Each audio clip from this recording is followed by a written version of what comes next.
Pai do Senhor, meus irmãos, este é o vídeo de número 18 do canal Retornando às Escrituras. Meu nome é Ismael e hoje nós vamos iniciar o capítulo de número 5 do livro de Apocalipse. Peço a você que pegue aí sua Bíblia, seu aplicativo, para que possamos juntos estudar a palavra do Senhor. Então peço também que você, desde já, já deixe aí seu like, seu joinha, neste vídeo. E também, se você, não é inscrito no canal, peço que você se inscreva, no canal para que você esteja realmente, recebendo aí várias porções da palavra do nosso Senhor. Amém, irmãos? Então, vamos dar início ao nosso estudo, no capítulo de número 5 do livro de Apocalipse. Louvado seja o nome do Senhor. Bom, irmãos, capítulo de número 5, então, ele é a continuação lá da cena mostrada no capítulo 4. Nós vimos que lá no capítulo 4, João viu ali o trono de Deus, ele viu ali o mar de vidro. Abaixo do mar de vidro nós tínhamos ali os quatro seres viventes, os 24 anciãos, né? E as quatro rodas, né? E as rodas ali abaixo do mar de vidro. E agora João então continua essa cena então do capítulo 4 continua aqui no capítulo 5. Só que dessa vez a atenção ela é voltada, né, para ela se volta para um livro com 7 selos na mão de Deus. E este livro com 7 selos na mão de Deus é um livro que contém todos os juízos e a redenção de Deus. É um livro que ele tipifica aqueles livros antigos, né? Que o livro depois que ele é enrolado, né, e selado, ele não pode ser lido, né? É como se fosse um testamento romano. E o testamento romano antigamente ele era um rolo, provavelmente de papiro, né, que é um vegetal, ou pergaminho, que é feito de pele de animal, com palavras escritas dos dois lados. Então, era esse livro, né, que estava na mão do Pai. O livro com 7 selos na mão de Deus. Aí o capítulo 5, versículo 1 diz o seguinte: E vi na destra do que estava sentado sobre o trono um livro escrito por dentro e por fora, selado com 7 selos. Então, este livro na mão de Deus, né, ele está fechado e selado. Ele até então não é conhecido de ninguém, até que Deus permita, né, que ele seja aberto. Esse livro na mão do Pai, na realidade, o que que é? É um plano de Deus para colocar todos os inimigos de Cristo debaixo dos seus pés, né? Ou seja, debaixo dos pés de Cristo. Esses 7 selos também, né? Esse livro de 7 selos está apontando também, né, para os 7 dias da criação. Ou seja, não está apontando somente para a última semana de Daniel, mas também faz também referência, né, faz alusão também aos 7 dias da criação. E como eu já havia comentado, nesses rolos, né, era tipo um testamento romano, esses rolos eles eram muito caros, por isso que ele foi escrito em ambos os lados, né, por dentro e por fora, significando que nada mais poderia ser acrescentado naquele livro. E quando nós vamos lá para o livro de Ezequiel, nós percebemos também que Ezequiel também viu um livro. Lá em Ezequiel, capítulo 2, versículo 9, diz assim: Então vi, e eis que uma mão se estendia para mim, e eis que nela havia um rolo de livro. E estendeu-o diante de mim, e ele estava escrito por dentro e por fora. E nele estavam escritas lamentações e suspiros e ais. Então a gente percebe aqui que esse ato, né, de escrever em ambos os lados, né, um pergaminho, ele está indicando o quê? Está indicando a amplitude, né, das transgressões do povo. Ou seja, o tanto, né, que a quantidade, né, de transgressões do povo. E é um livro, né, do propósito de Deus para toda a humanidade, né? E esse livro ele mostra para a gente, né, que a história que iniciou, né, lá na eternidade passada, agora ela está caminhando já para o seu fim. A história que Deus iniciou lá na eternidade passada, que agora já está caminhando para o seu fim. Versículo 2 diz assim: E vi um anjo forte, bradando com grande voz: Quem é digno de abrir o livro e de desatar os seus selos? Aqui nesse versículo é como se o anjo ele lançasse um desafio. Ele está procurando alguém capaz de decifrar o livro, né? E conduzir, né, os acontecimentos até a eternidade. Então é como se o anjo bradasse com uma grande voz, né, lançando um desafio, né? Quem é digno de abrir o livro e desatar os seus selos? E aí no versículo 3 ele fala, né? E ninguém no céu, nem na terra, nem debaixo da terra podia abrir o livro, nem olhar para ele. Então o anjo lançou o desafio, né? E foi feita uma espécie de, vamos dizer assim, de pesquisa, né, exaustiva lá no céu, na terra e debaixo da terra para saber se havia algum ser digno de abrir o livro. Então ele constatou, né, que nenhum anjo, né, nenhuma alma no Hades, nem mesmo Satanás se apresentou. Ou seja, o anjo lançou esse desafio, né? Não apareceu ninguém nem no céu, nem na terra, nem debaixo da terra para poder, né, abrir o livro e diz o versículo, né? E nem olhar para ele. Aí versículo 4 diz: E eu chorava muito, porque ninguém fora achado digno de abrir o livro, nem de o ler, nem de olhar para ele. E disse-me um dos anciãos: Não chores, eis aqui o leão da tribo de Judá, a raiz de Davi que venceu para abrir o livro e desatar os seus 7 selos. Então aqui o versículo diz aqui que João chorava muito. Essa expressão chorava muito quer dizer que o choro de João era de forma audível. É o significado dessa expressão, né, quando diz que João chorava muito. E por que ele chorava muito? Porque na realidade, né, parecia para ele frustrada a ida dele ao céu. Ele tinha ido ao céu, né, em espírito, né, e quando ele chega lá e vê que ninguém podia abrir o livro, né, ele começa a chorar porque deu a impressão que ele foi à toa, né? E João já sabia da situação do mundo, né? Na época de João, o mundo já estava indo de mal a pior. Ele sabia da situação do mundo. E aquela o fato de abrir o livro seria uma solução, né, para todos os problemas do mundo. E parece que foi frustrada a ida de João, né, ao céu, porque ele viu que ninguém era digno de abrir o livro. Mas aí no versículo 5 vem a solução, né? E aqui mostra Cristo em duas figuras, né? Mostra Cristo como o leão da tribo de Judá. Leão da tribo de Judá, nós sabemos que é aquela promessa de Deus a Jacó.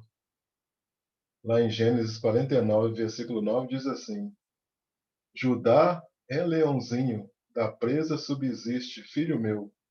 Encurva-se e deita-se como leão, e como leoa. Quem o despertará?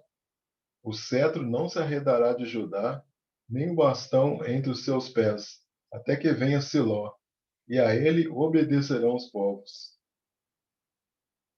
Então, essa profecia aqui de Gênesis, irmãos, ela não está se referindo ao Messias sofredor, né? Mas está se referindo a um rei valente, né? Um rei valente que governa. E nós sabemos, né, que a raiz de Davi, né, que a descendência de Davi, ela viria, né, e essa descendência de Davi, que é Cristo, ela iria se assentar no trono. Então, aqui está mostrando essa figura de Cristo como um leão, na realidade, é a figura de um vencedor, né, de um rei valente que vai governar. Aí no versículo 6 diz assim: E olhei, e eis que estava no meio do trono e dos 4 animais viventes, e entre os anciãos, um cordeiro, como havendo sido morto, e tinha 7 pontas e 7 olhos, que são os 7 Espíritos de Deus enviados a toda a terra. Então, o que acontece aqui nesse versículo agora? Agora, João, ele olha para o leão e vê um cordeiro. E ele vê um cordeiro de pé. Ou seja, esse cordeiro de pé significa que é uma posição de ação, algo que ele iria fazer. E nós sabemos que os judeus, né, eles aguardavam o quê? Eles aguardavam o leão. Né? Mas em vez de vir o leão, veio o cordeiro. Agora, o cordeiro que morreu é o leão que venceu. Então, a vitória de Cristo, ela se deu na cruz do Calvário. Né? Por isso que João tem a visão do cordeiro. Então, Cristo aqui se apresenta ao mesmo tempo que ele se apresenta como leão e como cordeiro. E é interessante, irmãos, que no livro de Apocalipse sempre vai ver essas duas figuras aparecendo. Aqui nessa passagem que nós acabamos de ver há pouco, né, apresenta a Cristo que como leão e como cordeiro. Nós vamos ver que lá em Apocalipse, capítulo 7, vai aparecer os 144 mil e a multidão. Ou seja, duas figuras parecidas, semelhantes, né? Já em Apocalipse 17, nós vamos ter a prostituta sentada sobre as águas e nós vamos ter a prostituta sentada sobre a besta. Ou seja, também são duas figuras parecidas. Então, o livro de Apocalipse, ele tem essa característica.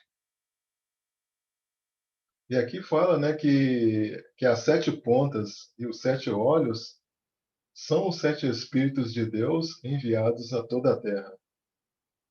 Então, nós já estudamos essa questão dos 7 Espíritos, né, no capítulo 4. Né?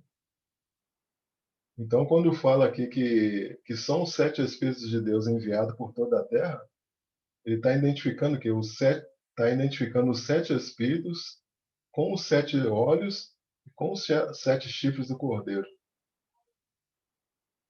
Então, nós sabemos que Jesus ele recebeu os 7 Espíritos de Deus, né, depois que ele subiu das águas, ou seja, depois que João Batista o batizou.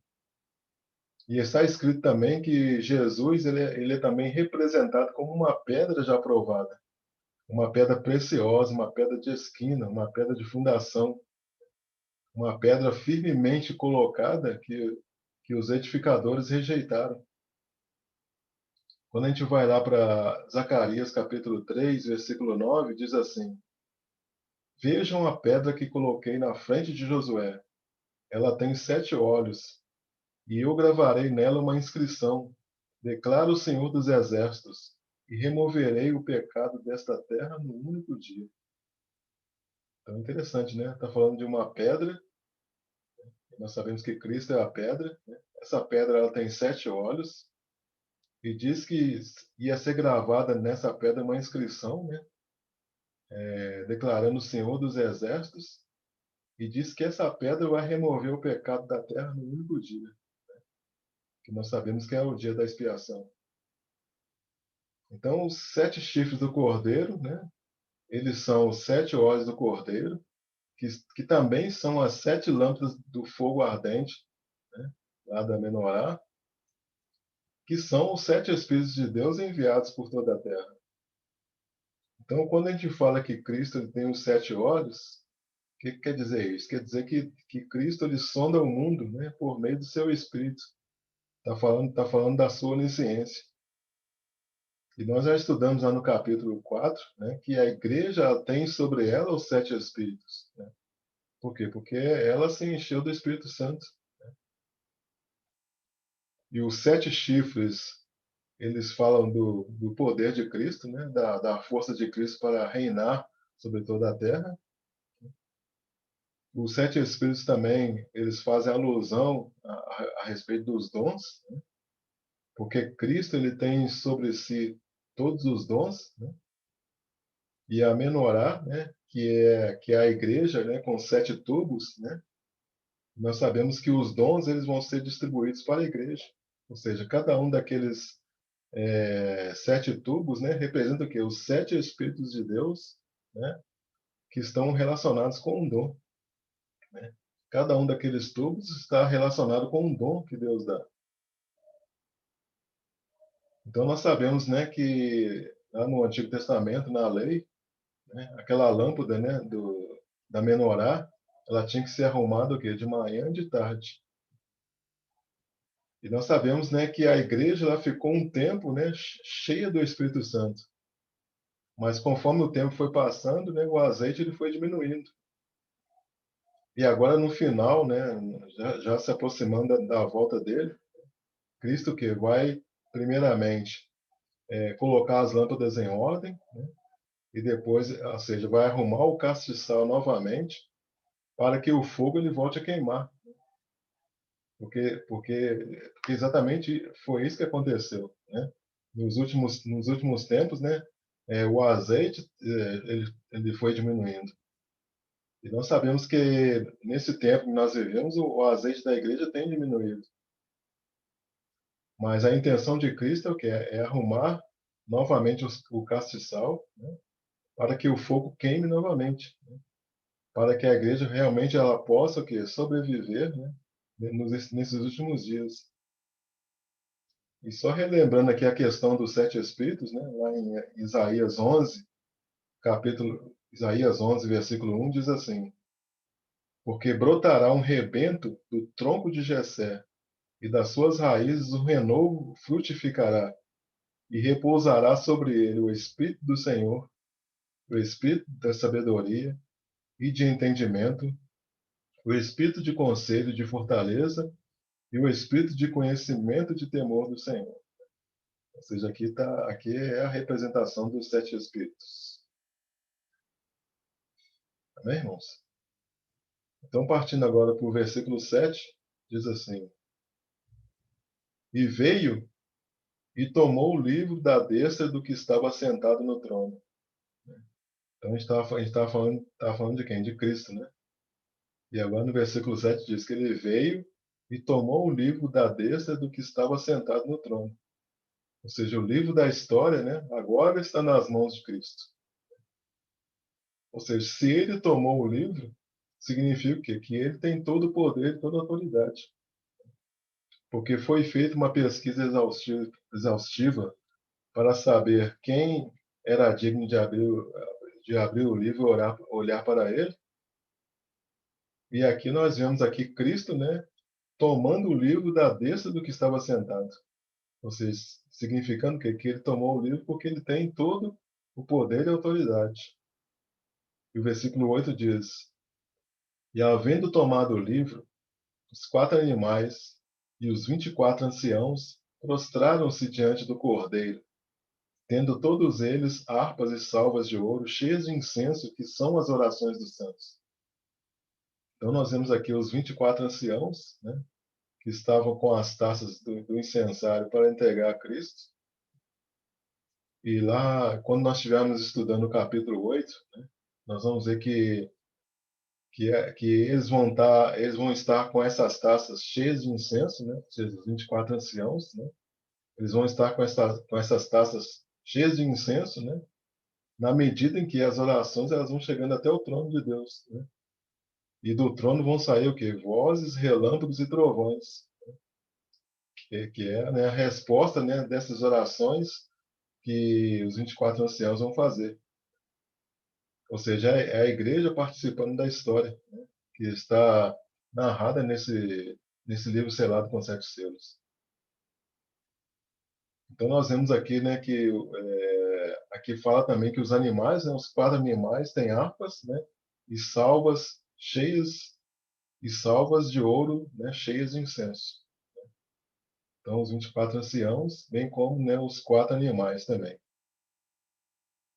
Versículo 9 diz: E cantavam um novo cântico, dizendo: Digno és de tomar o livro e de abrir os seus selos, porque foste morto, e com teu sangue nos compraste para Deus de toda a tribo e língua e povo e nação. Então, agora, o que os 24 anciãos estão fazendo? Né? Estão dizendo que Deus deu o seu filho. E por meio do seu sangue, e por meio do sangue do Filho de Deus, foi constituído o quê? Tribos, línguas, povos e nações. Está dizendo aqui que com teu sangue nos compraste para Deus, né? Ou seja, são as pessoas que Deus comprou, ou seja, povos, línguas e nações, né? Ou seja, está falando aqui dos santos eleitos. E nós vamos entender mais com mais profundidade essa questão, né? Desse comprar de Deus, nós vamos entender com mais propriedade quando nós estivermos estudando lá o capítulo 14 do livro de Apocalipse. Versículo 10 diz: E para o nosso Deus nos fizestes reis e sacerdotes, e reinaremos sobre a terra. Ou seja, está fazendo referência, né, aos 144 mil, né, que nós falamos aqui no versículo anterior, né, que eles foram comprados, né, com sangue, né, o teu sangue nos compraste para Deus. Ou seja, está fazendo o quê? Referência a esses 144 mil que foram comprados na terra. Ou seja, esses 144 mil, eles foram feitos reis e sacerdotes, e eles reinarão sobre a terra. Então foi como que uma moeda de troca, né? E essa moeda de troca foi o quê? Foi a morte de Cristo. Essa morte de Cristo, ela teve como objetivo que restabelecer o projeto de Deus. E nós veremos com mais detalhes, né, essa questão de comprados da terra, né? Esses 144 mil comprados da terra, nós vamos ver com mais detalhes lá no Apocalipse capítulo 14. Versículo 11 diz: E olhei e ouvi a voz de muitos anjos ao redor do trono, e dos animais, e dos anciãos, e era o número deles milhões e milhares de milhares, que com grande voz diziam: Digno é o Cordeiro, que foi morto, de receber o poder, e riquezas, e sabedoria, e força, e honra, e glória, e ações de graça.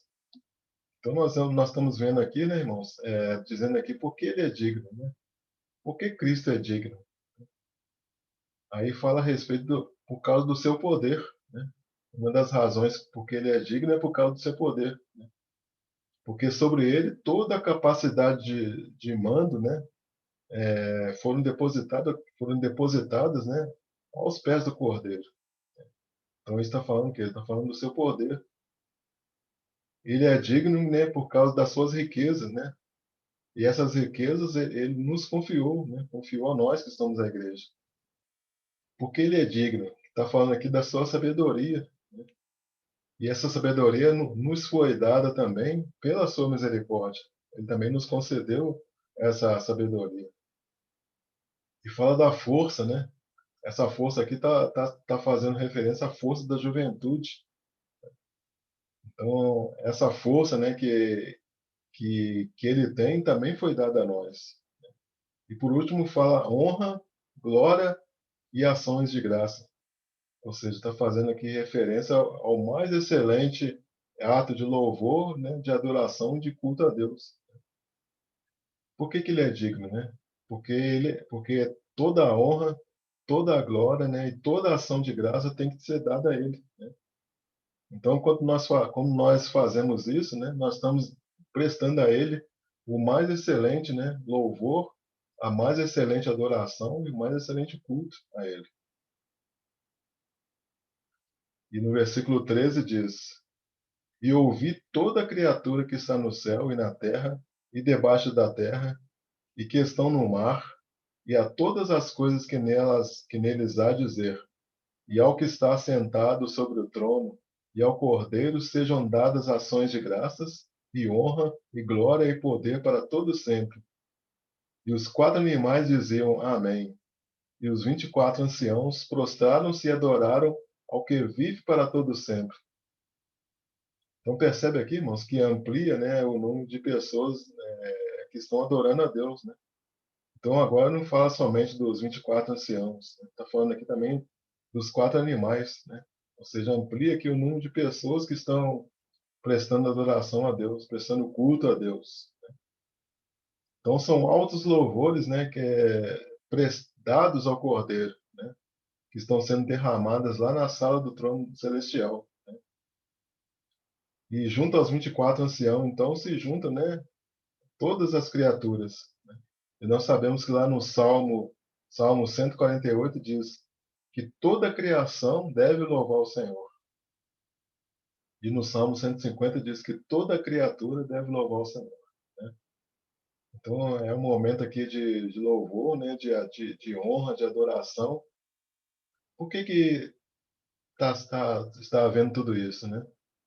Porque o Cordeiro, né? Cristo, o leão, ele foi digno, né? de abrir o livro e desatar os seus 7 selos. Por isso que nesse momento aqui, né, está havendo o quê? Está havendo um culto, né? Está havendo é, está sendo dado glórias ao Senhor, né? A Cristo por causa disso, né? Por causa desse ato. Né? Porque depois daquela pesquisa exaustiva que foi feita no céu, se achou um ser que foi digno de abrir o livro e desatar os seus selos. Por isso que está sendo prestado toda essa adoração, todo esse louvor ao Senhor. Amém, irmãos? Louvado seja o nome do Senhor. Então, aqui nós encerramos, né, o capítulo 5, né, do livro de Apocalipse. E no próximo vídeo nós vamos já estar estudando o capítulo 6. Peço a você que não perca, né, aí o próximo vídeo. E caso você tenha alguma dúvida, peço aí que você deixe aí nos comentários para que nós possamos estar esclarecendo você, né, estar te ajudando a respeito das dúvidas que você possa ter. Também, se você ainda não deixou seu joinha, deixa aí seu joinha, né, para o vídeo. Se inscreva no canal se você ainda não é inscrito. E até o próximo vídeo, amém, irmãos? E fiquem todos aí na paz de nosso Senhor Jesus Cristo, amém? Louvado seja o nome do Senhor. Aleluia.